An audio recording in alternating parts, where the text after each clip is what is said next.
telegram, before the telegraph, most ideas were transported by sea. Of course, even today, 90% of our goods are transported by sea. In our world today, we actually don't think as much about the sea or rivers or the vessels that travel on them as we should, because they are super, super important.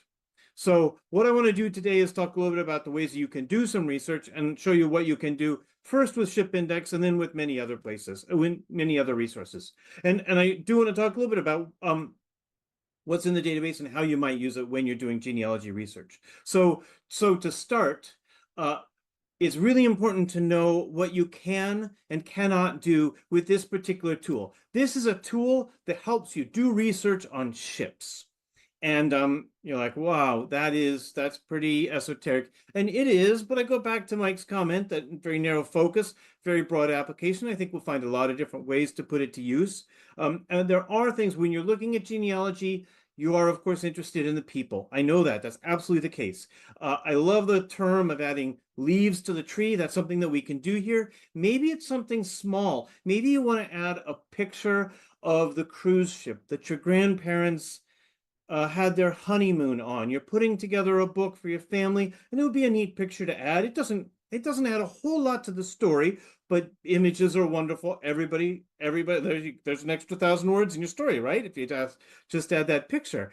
But then there are other ways.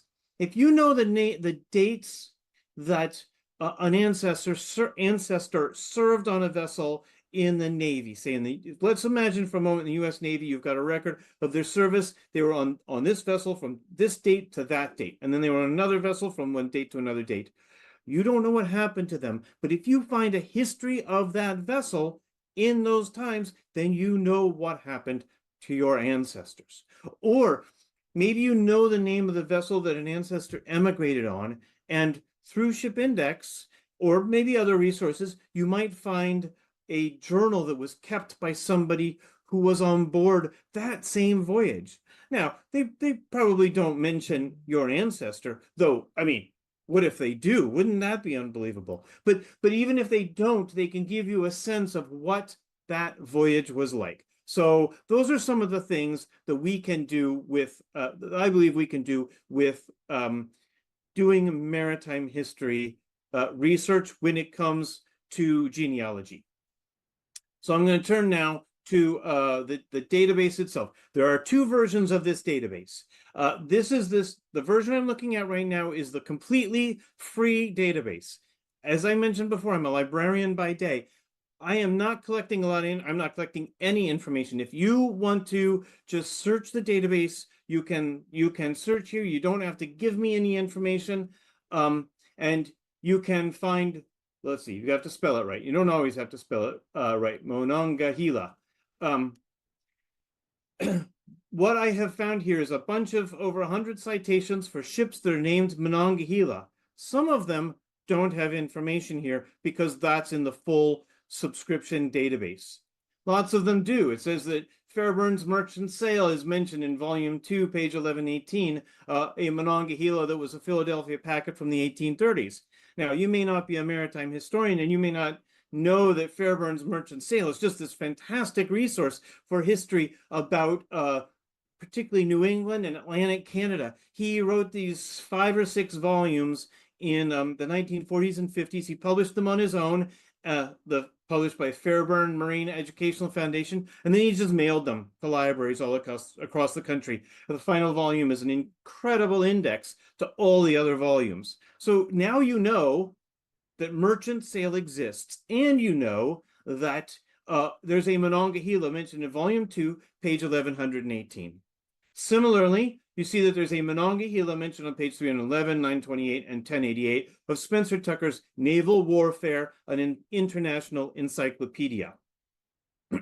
There's other books that are mentioned here. And then if we go down, I'm going to point out, you'll see that there are a lot that are in the subscription database. And the reason, the difference between the two is that I started this a long, long time ago, and it was just sort of a side project, and I'd started a different company at the time, and this got set aside, and I was working as a reference librarian at the University of Washington at the time, and it was a project that I did on the side. It got set to the side for a while, and then my brother and I decided to turn this into a company. Anything we added after that point, with one notable exception that I'll talk about in a minute, went into the full database. We are always expanding the full database. And so there's about 150, 160,000 citations in the completely free database. Don't have to register. You don't have to do anything. Just go in there, type in the name of your ship, and you're set.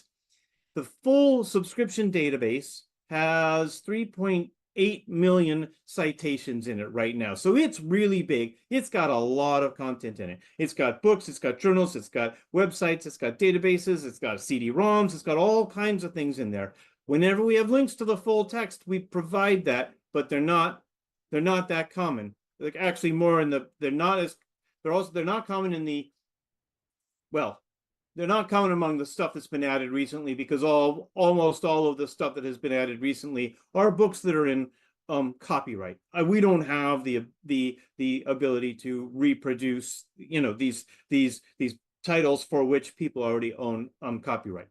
The one notable exception I mentioned was when we turned this into a subscription database, we got all of these subject headings from WorldCat, from the folks at OCLC in Columbus, and I know someone's joining us here from Columbus, where OCLC is located. And so they said, well, those things really should be in the free database. So, okay, fine, that's right. That was just as we were getting this started.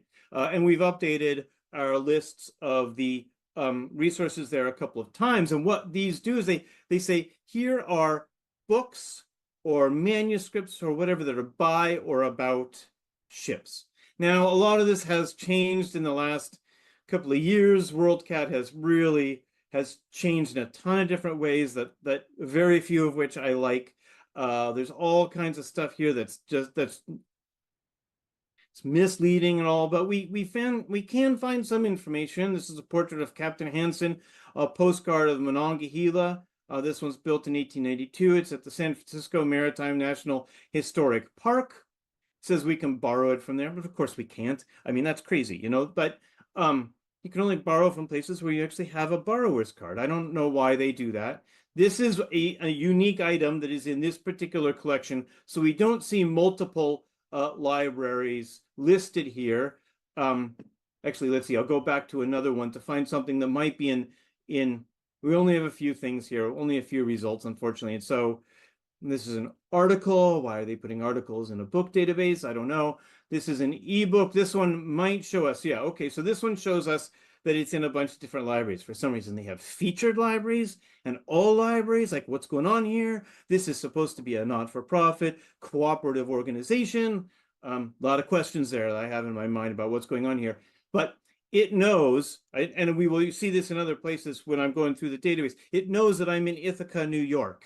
And so it says, well, what libraries near you have this? And so Elmira College is the library that is closest to me that has this particular book. Of course, it's an ebook. So this one actually probably is available for free online because it's published by the government. So it's freely available.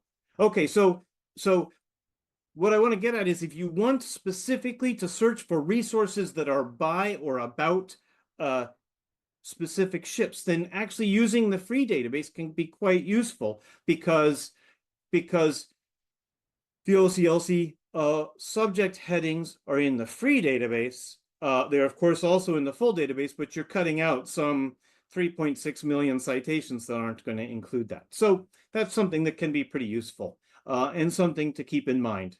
Now I'm going to switch, and you can see that I'm pulling away a layer.